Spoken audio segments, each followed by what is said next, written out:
ജാസു, എന്താ ഇത്? ഒന്നും പറയണ്ട. എന്തു പറ്റി? എന്റെ യൂണിഫോം ആരോ കൊണ്ടുപോയിക്കുന്ന എന്റെ വീട്ടിൽ നിന്ന് കുറെ അന്വേഷിച്ചു. പക്ഷെ എനിക്ക് അതുകൊണ്ടൊരു യാതൊരു പ്രയോജനവും ഉണ്ടായില്ല. എന്താ നീ പറയണേ? അപ്പൊ നിന്റെ യൂണിഫോം എവിടെ? എനിക്ക് അറിയില്ലെന്ന് പറഞ്ഞില്ലേ? കുറെ അന്വേഷിച്ചു. നമ്മൾ കൊടുത്ത പണി വളരെ അധികം നന്നായിട്ടുണ്ട്. കാരണം ഓള് യൂണിഫോം ഇട്ട് വന്നു, നീ യൂണിഫോം ഇട്ട് വന്നു. എടി, ഇത് അത്യാവശ്യം എനിക്ക് ടൈറ്റ് ആയിട്ട് തോന്നുന്നുണ്ട് യൂണിഫോം. അതൊന്നും സാരമില്ല, ഓളെ യൂണിഫോം അല്ലേ, ഇച്ചിരി ടൈറ്റ് ഒക്കെ ഉണ്ടാവും. അഡ്ജസ്റ്റ് ചെയ്യേ. അതെ അതെ, അതേപോലെ തന്നെ എന്റെ യൂണിഫോം എല്ലാ ദിവസവും കഴുകലനുസരിച്ച് ചെറുതായിട്ടൊക്കെ പോകുന്നുണ്ട്. സോ പോവായിരിക്കും. പോവും ഇങ്കല്ലേ, അതിനകത്ത് ദിവസം നിൽക്കുന്നുണ്ടാവൂല. എല്ലാ ദിവസവും ഈ യൂണിഫോം ഉണക്കിയിട്ട് വേണം ഇട്ട് വരാനായിട്ട്.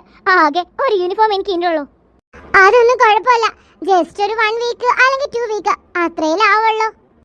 അതെ. എങ്ങനെ ഇവള് യൂണിഫോം ഇട്ടു?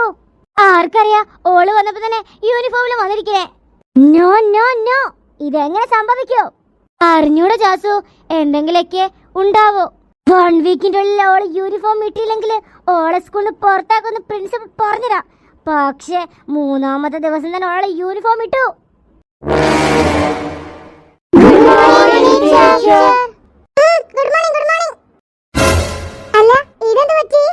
എന്താ മിസ്സേ, മിസ്സിന് കണ്ടൂടെ ഞാൻ എന്താ ഇട്ടിരിക്കുന്നേന്ന്? എന്ത് പറ്റി ചോദിക്കാനായിട്ട്? എന്റെ മമ്മി ഷീബ ടീച്ചറോട്, അതായത് ഞങ്ങൾ ക്ലാസ് ടീച്ചറോട് വിളിച്ച് പറഞ്ഞിട്ടുണ്ട് യൂണിഫോം ഇടാത്തതിന്റെ റീസണ്.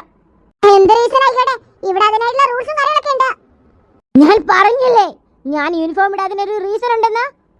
അങ്ങനെ അനക്ക് മാത്രം റീസൺ ഉണ്ടായ പോരാ, ഇവിടെ പലർക്കും റീസൺ ഉണ്ടായപ്പോഴേ ഇവിടെ പല ടീച്ചേഴ്സും വഴക്ക് പറഞ്ഞതാ സാറിനെ. അതെന്താ? അതിന് ഞാനെന്താണോ? അതിനൊന്നുമില്ല, ഈ പ്രിൻസിപ്പളിനെ പോയി കാണണം. പറഞ്ഞാലും കാര്യമുണ്ട്, പ്രിൻസിപ്പളിനെ പോയി കാണാൻ. നിങ്ങൾ എന്ത് ഉദ്ദേശത്തോട് കൂടിയിട്ടാണ് എന്നോട് സംസാരിക്കുന്നത്? എന്റെ മമ്മിയെയും എന്റെ വീടിനെ പറ്റി നിങ്ങൾക്ക് ആർക്കും അറിയില്ല. ഈ ഏരിയയിലെ ഏറ്റവും വലിയ പണക്കാരിയുടെ മകളാ ഞാന്. ആരെങ്കിലും നിന്റെ വീടിനെ പറ്റി, വീടിന്റെ സമ്പത്തിനെ പറ്റി ചോദിച്ചോന്നാ? ചോദിക്കണമെന്നുണ്ടോ പറയാനായിട്ട്? എന്റെ നാവ് വെച്ചിട്ട് ഞാൻ ഒന്നും പറയൂ.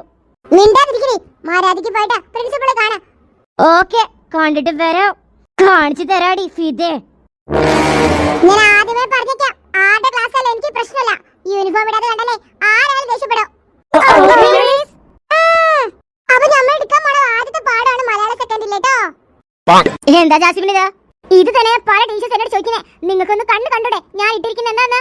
നീ ഇട്ടിരിക്കുന്ന കാര്യങ്ങളൊക്കെ ഞങ്ങൾക്ക് കാണാൻ പറ്റുന്നുണ്ട്. പക്ഷെ ഇതെന്തിനാ ഇവിടെ ഇട്ടിരിക്കുന്നതെന്ന് ചോദിക്കുന്നേ? ഇത് സ്കൂളല്ലേ? എന്റെ യൂണിഫോം ആരെ കൊണ്ടുപോയിട്ടുണ്ട്, എനിക്ക് തെരഞ്ഞിട്ട് കണ്ടില്ല, അത് തന്നെ റീസണ്. പിന്നെ സ്വർണ്ണ ഡയമണ്ട് ആണല്ലോ നിന്റെ യൂണിഫോം മോഷ്ടിക്കാനായിട്ട്. അതിനേക്കാളും വിലയുണ്ട്, അത് പ്രിൻസിപ്പൾക്ക് പറഞ്ഞാൽ മനസ്സിലാവൂല. ശരി, ഇനി എന്തിനാ നീ ഇപ്പൊ ഇങ്ങോട്ട് വന്നേ? എന്നാ സുരേജ ടീച്ചറാ പുറത്താക്കി. പോരാത്തിന് അവളുണ്ടല്ലോ, ആ സാറ, അവള് യൂണിഫോം ഇട്ടിട്ടാണ് വന്നിരിക്കുന്നേ. ഇതെങ്ങനെ സംഭവിച്ചത് എനിക്ക് മനസ്സിലാവുന്നില്ല. യൂണിഫോം ഇട്ടിട്ട് എങ്ങനെ വരാനാ? 2 യൂണിഫോമും നീ കൃത്യമായിട്ട് ഒഴിച്ചതല്ലേ? എനിക്കതും മനസ്സിലാവുന്നില്ല. അവളെ ഏറ്റുമുട്ടാൻ പറ്റിയിട്ടുള്ള അടിപൊളി പ്ലാൻ ആയിരുന്നു ഇത്, പക്ഷെ അതും പൊളിഞ്ഞു. വിഷമിക്കണ്ട, ഓരോ പ്ലാനായിട്ട് നീ വന്നോ, ഏതെങ്കിലും സക്സസ് ആവോ? ഇത് എന്നെ സക്സസ് ആവാനാ? എനിക്ക് മടുത്തു. എന്റെ പൊന്നു ജാസ്മിനെ, വിഷമിക്കല്ലേന്ന് ഞാൻ പറഞ്ഞില്ലേ, നിനക്ക് എല്ലാ കാര്യത്തിലും ഞാൻ സപ്പോർട്ട് ഉണ്ടാവുന്നു. ഉറപ്പല്ലേ? ഉറപ്പായിട്ടോ. എന്നാല് എനിക്കൊരു കാര്യം നിങ്ങൾ ചെയ്തു തരണം. എന്താ? സ്കൂളിലൊരു മത്സരം വെക്കണം. എന്ത് മത്സരം? അത് പിന്നെ എന്നെ തോൽപ്പിക്കാൻ പറ്റാത്തൊരു മത്സരം ആയിരിക്കണത്. അതെന്താന്ന് വെച്ചാല് ബ്യൂട്ടി കോമ്പറ്റീഷൻ നടത്തണം. നീ പറഞ്ഞ പോലൊക്കെ നടത്താം, പക്ഷേ ഇതിനൊക്കെ എന്തോ ചെലവാകും അറിയോ? അതേപോലെ തന്നെ ഇതൊരു സ്കൂളല്ലേ, അവിടെ ഇമ്മാതിരി മത്സരക്ക് വെച്ചാല് അത് മറ്റുള്ളവർ അക്സെപ്റ്റ് ചെയ്യുന്നത് എനിക്ക് തോന്നുന്നില്ല. സ്കൂൾ എന്ന് പറയുന്നത് പഠിപ്പുള്ളവർക്ക് മാത്രമല്ലല്ലോ, മറ്റു ആക്ടിവിറ്റീസിനുള്ള കഴിവുള്ളവർക്കും വേണ്ടിയുള്ളതല്ലേ. എല്ലാവരും ഇവിടെ പണം നിന്നിട്ടാ സ്കൂളിൽ വരുന്നേ, അതേപോലെ തന്നെ ഞങ്ങളോ. സോ ഇത് നിങ്ങൾ അക്സെപ്റ്റ് ചെയ്യണം പ്ലീസ്. ഇത് വെച്ചിട്ട് ഞാൻ അവളെ ഈ സ്കൂളിനല്ല, ഈ നഗരത്തിൽ നിന്ന് അവളെ പുറത്താക്കി തരാം. പിന്നെ മിസ് വിചാരിക്കുന്ന പോലെ ഒരുപാട് പൈസ ചെലവാണെങ്കിൽ അതൊക്കെ ഞാൻ ഏറ്റെടുത്തോളാം. നീ ഏറ്റെടുക്കോ? എന്താ മിസ് അതിന് ഡൗട്ടാ? ഉറപ്പായിട്ടോ. ഡൺ. അതേപോലെ തന്നെ എനിക്കൊരു കാര്യം പറയാനുണ്ട്. ആ ശ്രീജ മിസ് എന്നെ ഒരുപാട് വെച്ചിട്ട് വഴക്ക് പറഞ്ഞു. സോ അതിനൊരു സൊല്യൂഷൻ കാണണം. അവരോട് കുറച്ച് സംസാരിക്കണം. അതും ഡൺ. ഞാൻ എടുക്കുന്നത് തകഴി ശിവശങ്കര പിള്ളയാണ് കേട്ടോ.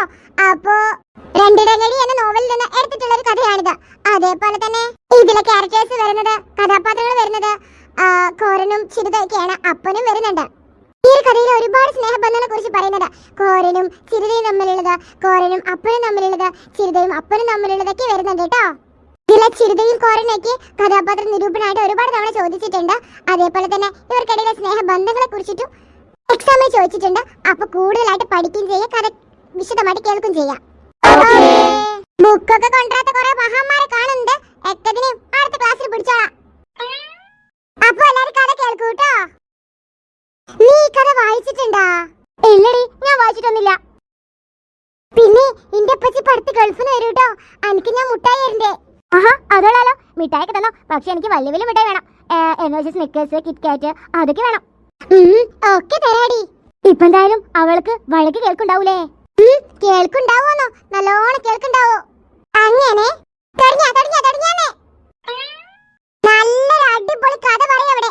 അപ്പൊ അവർ സംസാരിച്ചിരിക്കണേ. ഒന്നാമത്തെ പീരീഡ് അയച്ചുള്ളൂ, സംസാരം തുടങ്ങിയാ. സാറി ഫിരി എല്ലാ ദിവസവും സംസാരിക്കും എന്നേ ശ്രദ്ധിക്കുന്നുണ്ട്. പറയണ്ട വിചാരിക്കൂ. ഒരു കാര്യം ചെയ്യ്, രണ്ടാളെ സ്ഥലം മാറ്റാൻ പോവാ. അയ്യോ വേണ്ട മിസ്സേ, ഇനി ഞങ്ങൾ സംസാരിക്കൂല. ഇനി സംസാരിക്കാതെ ഇരിക്കാൻ വേണ്ടിട്ടാ അങ്ങനെ ഇരുത്തുന്നേ. മിസ്സേ, ഇനി ഒരിക്കലും സംസാരിക്കൂല. സാറ സ്കൂൾ ലീഡറാ, എന്നിട്ടും മാരാതിക്ക് പോയിട്ട് സ്ഥലം മാറാൻ നോക്ക്. എന്തായാലും എബിന്റെ ബെഞ്ച് പോയിട്ട് ഇരുന്നോ.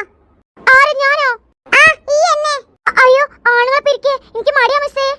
ആണോ? അത് വേണം. മടിയാകുമ്പോഴേ സംസാരിക്കാൻ ഇച്ചിരി മടി ഉണ്ടാവും. അതുകൊണ്ട് മാരാതിക്ക് പോയിട്ട് അവിടെ ഇരിക്കാൻ നോക്ക്. അതേപോലെ തന്നെ എബിനും അഭിഷേകും എപ്പോഴും സംസാരം. അതുകൊണ്ട് അവരും സ്ഥലം മാറ്റാൻ വിചാരിച്ചതാ. അഭിഷേക് എന്തായാലും മുൻ ബെഞ്ചിലേക്ക് വാ. എടാ മച്ചാ, നമ്മൾ എന്ത് ചെയ്തിട്ടാ? എനിക്കങ്ങ് ചൊറിഞ്ഞു വരുന്നുണ്ട് ഈ ശ്രീജമിഷനെ കാണുമ്പോ. സെയിം നീ ഇവിടെ സെയിം വെച്ച് കുത്തിരുന്നോ. ടീച്ചർ നമ്മളെ നല്ലോണം നോക്കുന്നുണ്ട്. നേരെ നോക്ക്.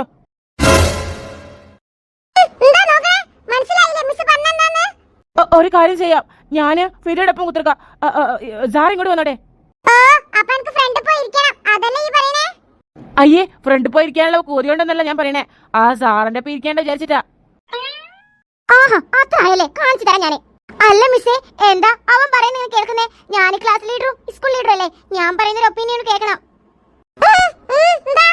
ഞാനൊരു കാര്യം പറയാം, ഞാൻ എബിനൊപ്പം പോയിരുന്നോളാം. അഭിഷേക് ഇവിടെ വന്നിരിക്കട്ടെ. പറ്റൂല.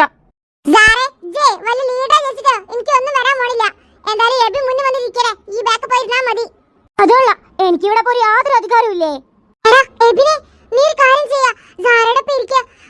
അവളങ്ങനെ പറയുന്നല്ലേ, അവൾക്കൊരു ചാൻസ് കൊടുക്കുന്നേ.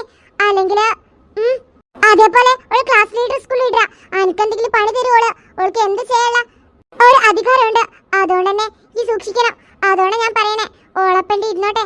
ഇനിയിപ്പോ ഇരുക്കാഴ്ചയില്ലെങ്കിൽ അതിന്റെ ദേഷ്യം മൊത്തം നിന്നോട് കാണിക്കോള്. ഓ ശരി, എന്നാ വേറെ വൈ തെങ്ങൂലല്ലോ. അതേപോലെ ഒരു സാധനം. ഇനി എല്ലാ പീരീഡും ഇങ്ങനെ വേണം ഇരിക്കാനായിട്ട്. എന്താ ശ്രീജ ഇത്? എന്താ പ്രിൻസിപ്പൽ? എന്തിനാ ഇവളെ ഒഴിവാക്കിയതാ ജാസ്മിനെ? അയ്യോ, അത് പിന്നെ ഞാൻ ഓള് യൂണിഫോം ഇട്ടില്ല, അതുകൊണ്ടാ. നീ ഒന്നും പെട്ടെന്ന് വന്നേടാ, എനിക്ക് കുറച്ച് കാര്യങ്ങൾ നിന്നോട് പറയണ്ട്. അയ്യോ, ക്ലാസ് എടുത്തോണ്ടിരിക്കുക. പിന്നെ ക്ലാസ് ഒക്കെ പിന്നെ എടുക്കാം, മര്യാദയ്ക്ക് വരാൻ നോക്ക്. ഹലോ കുട്ടികളെ, ഞാനിപ്പോ വരാട്ടോ. കാരണം കുറച്ച് അർജന്റ് കാര്യമുണ്ട്. അതെല്ലാരും ആ പാടൊന്ന് വായിക്കേ.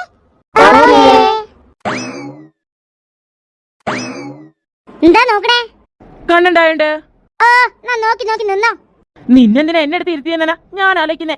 അത്രയും പേര് ഇടയിൽ നിന്നെ ഇരുത്തിയാ പോരായിരുന്നോ? അല്ല പിന്നെ ഞാൻ ആദ്യമേ പറഞ്ഞേക്കാം, എന്നെ കൂടെ കൂട്ടുകൂടാൻ പാടുള്ളതല്ല. അയ്യേ, നീ തമാശ പറയാണോ? നിന്റെ കൂടെ ആര് കൂട്ടുകൂടാനാ? ഒന്ന് പോടാപ്പ അവിടുന്ന്.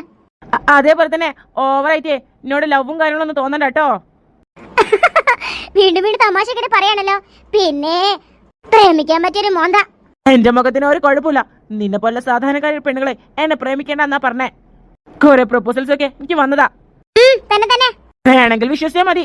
ഓക്കെ, ഞാൻ വിശ്വസിക്കണേ വേണ്ടെന്ന് ഞാൻ തീരുമാനിച്ചോളാം. ഇയാളെ പണി നോക്ക്. ഓ, ഞാൻ എന്റെ പണിനെ നോക്കണേ. പിന്നെ എന്നെ നോക്കിയിരിക്കുന്നേ? അങ്ങോട്ട് തിരിച്ചിരുന്നൂടെ? ഇവിടെ ഞാനുണ്ടല്ലോ, എന്തെയ്യും? പുഴുങ്ങി കഴിക്കും. എന്ത് നീ ചെയ്യലേ?